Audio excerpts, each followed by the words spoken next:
Cortina sa multicab ni Papa. So, ang kanhing green nahimo na siyang brown. Unya, perti na sang gisia. Oh no! Diha na ko nakabantay ang gisi na din niyang cortina ani yang multicab atong nakasakay mi nga perting ulana. Bukaron ang tato nako kay perting ambiha so pagbukan ho sa man perting naman siyang perting namang gisia sa cortina. Buot ko decide ug ako papalit ko og taffeta fabric o waterproof fabric sa akong pares para himuon og cortina.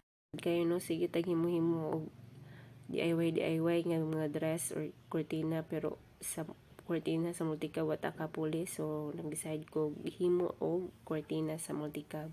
Mao na ni ang taffeta fabric with silver lining sa likod o waterproof nga tela. Sumo ni siya mga himuong raincoat, payong, or tabon sa motor o uban pa. Di sa ni siya himuong tabon sa sakyanan. Or lababo curtain. Ako na siyang gisukdan. So, 125 inches ang gitas-on niya. 56 inches ang gilapdon. So, kana ako na lang gitunga kay dako man siya. So, ako na lang gidiretso og tunga ang tela.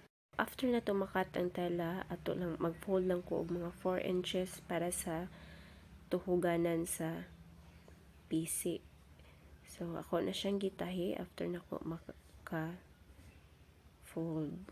Kaning 4 inches nga fold na ko, so, apil na ang 2 inches ana sa iyang allowance. So, after na ko ni tahian pa sad ni nako og mga 2 inches sa tunga para naa siya'y allowance, na siya'y design or kulot-kulot sa ibabaw.